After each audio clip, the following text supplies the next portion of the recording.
Good morning.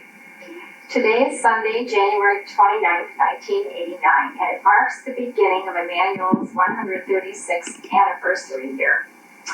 We have with us this morning as our guest preacher, Pastor Karen Knutson, Assistant to the Bishop.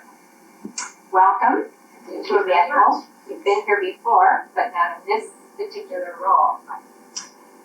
In addition to being the Assistant to the Bishop, I know that you are also a pastor in your own right, a wife, a mother, and the wife of a pastor.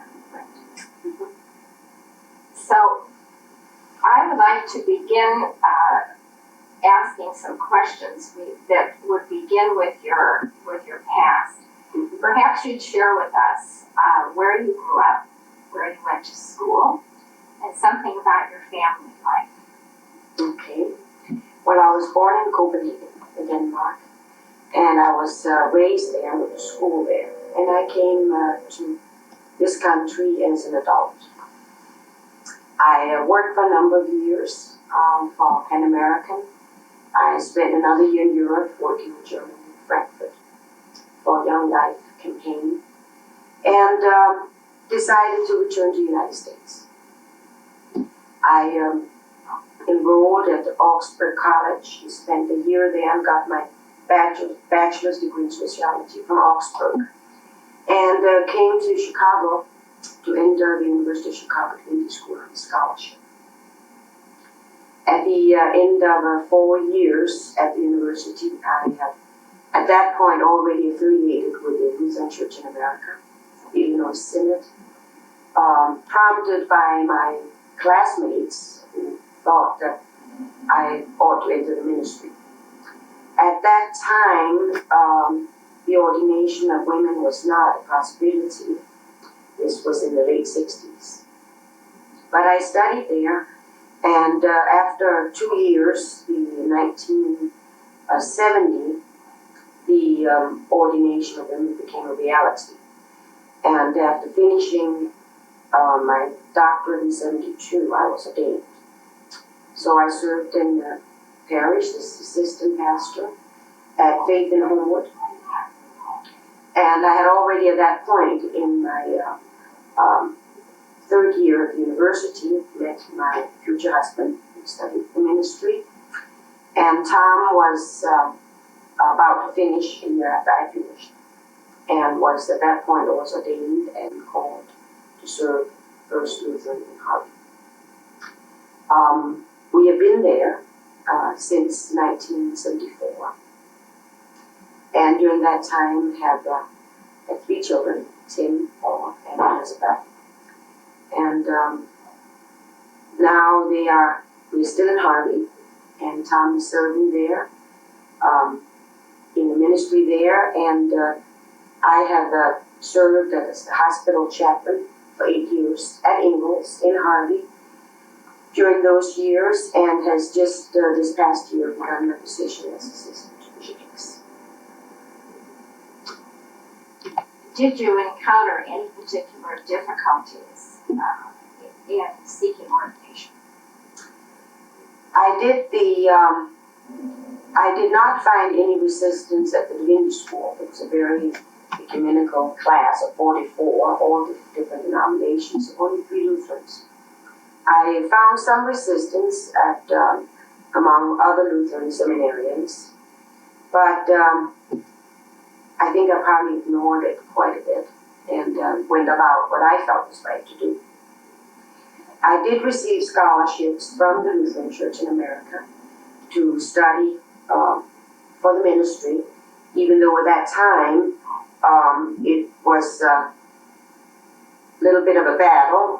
When I wrote for an application, I received a response in 1969 that I was studying for a non-existent profession, namely for women, and only by the assistance of Professor Joseph Sidler, who was on the board of theological education, was I able to get permission to fill out an application, and I received cancelable loan from the Board of Theological Education to finish my studies and to be ordained then.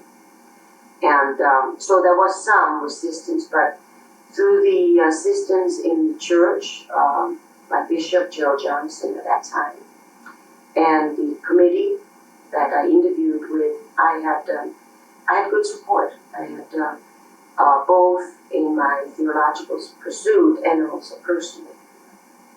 At that time, not being married, there were some questions about whether it was even possible, to be a pastor, certainly a woman pastor when you're not married. And then later, the question when I was married, what would it be like then when you were married and your husband was also going to be a pastor?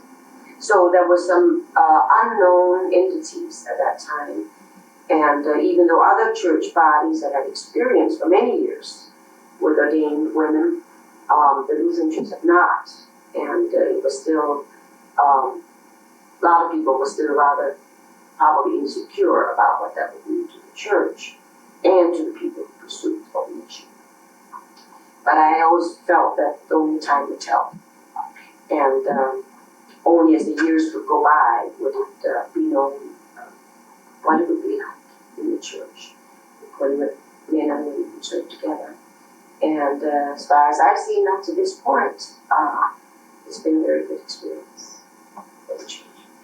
As I recall, if I recall it correctly, at the time that seems to me your first child was born, you encountered some difficulty in terms of the pastor is under call, and in order to take time out to have a child and then be there for that nurturing, there wasn't any provision for that. After all, the men pastors weren't having the babies. So could you explain a little bit about that, and has that been resolved? Yes, and I think that is a very important aspect, because we have never really had the understanding that in having a child and raising a child, that even though two parents do it and do it together, it really only affects the profession of one, namely the mother. The church council, I wasn't a parish, but I was pregnant with my first. And the church council did have and was prepared to discuss and debate and struggle with the whole understanding of maternity leave and what would it mean and what would it mean for me coming back. For a number of reasons, not the least of which the upcoming retirement of the pastor with whom I was working, I decided to resign at that particular point because first, it was about 2 months from the birth of our first child, and secondly, there would have been really no position for me to come back to, because by the time I would have returned, in those days, the assistant pastors automatically resigned when the senior pastors left, and in this case, we knew it because he was retiring. So there was really nothing to come back to, and therefore I decided at that time to take the time out to have my child and raise it. So I went on leave from call for 3 years, which was an option in the Lutheran Church and is still an option in the new church. What year was that? That was from 75 to 78. So I was able to go on leave from call for 3 years. I added an additional year in accepting a postdoctoral year at the University of Chicago when I was expecting my third child. And in that way, I was able at that time to have the very early years at home with the children while I was able to assist in some teaching at the seminary, serve as secretary of the district. I did a lot of preaching at that time, supply preaching and lecturing all throughout our synod. And so I was more than plenty busy with the amount that I felt I could do. At that point then, it was a matter of either having to resign from the roster of the church or return to a parish call, which at that time only was a full-time call. With assistant of Bishop Erickson, then at that time, who urged me to accept a part-time position as chaplain, which had been offered to me. That time, my youngest was 10 months old. And it was a hard decision to make, but it was a decision I felt had to be made at that time for me to return. At least it was a position that I could accommodate around raising the children too. And it became very good for Tom also to see that he was able to do more with the children, even though they were still small. And by the time they entered school, I would be home when they were home from school. Has that protocol changed at all in the church, or do the women pastors still have to accommodate the protocol that exists? As far as the leave from call is concerned, that remains the same. The pastor can only be on leave from call for 3 years prior to you receiving another call or resigning from the roster. It is now much more widely spread part-time calls. There are a number of our women pastors and male pastors who, for a variety of reasons, maybe continuing education or serving part-time and studying, and some of them serving part-time and taking care of the children. House husbands. We have house husbands as well as housewives. And so it is not exclusively something that women are doing. My concern and resistance to taking a part-time call in 1975 was that very reason, that if part-time calls became acceptable in the church, that would be what women were expected to take, or it would become a kind of a secondary way of serving in the ministry. I do not believe that it is looked upon at this point that way. I know the bishop doesn't look upon it. I know the staff does not look upon that as less valid and less beneficial for the church. There are also many of our women pastors who, after maternity leave, do return and take up ministry in the church again. And with very little children, it's probably one of the few professions where you actually can bring the children to work with you. So that it has much more adjustment and accommodation in part-time calls, in joint ministries, and husband and wives sharing a full-time position, and then adapting and adjusting within their family how the father and the mother together can raise the children and both still serve the church. Being a pastor, a wife, a mother, and a wife of a pastor takes a good bit of management of time and stewardship of time. What would you say has been the thorniest area for you? Over the entire period of time, or within the last? I think I probably notice it more now with both my husband and I being full-time. It changes because your life Yes. changes Yes. and stages of your life change. That's right. That has probably been the hardest.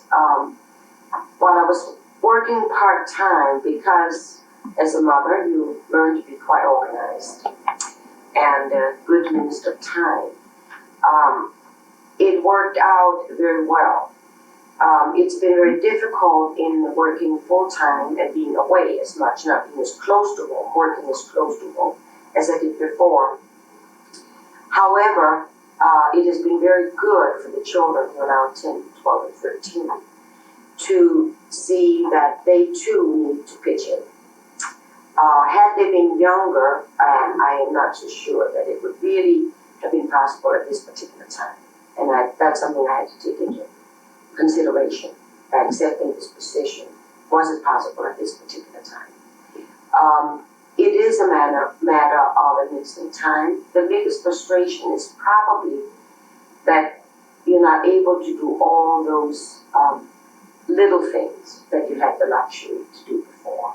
That everything done now has to be done right down to the wire. There's very little time for personal time. There's very little time for just playing around. Thank you very much, Karen, for sharing a portrait of yourself. I think that you represent women in the church extremely well, and I think that in your representation, the membership of the church and also other pastors certainly can feel they have nothing to fear in women serving the church. Women have always served the church and served the church very well. This is just an evolution in that process.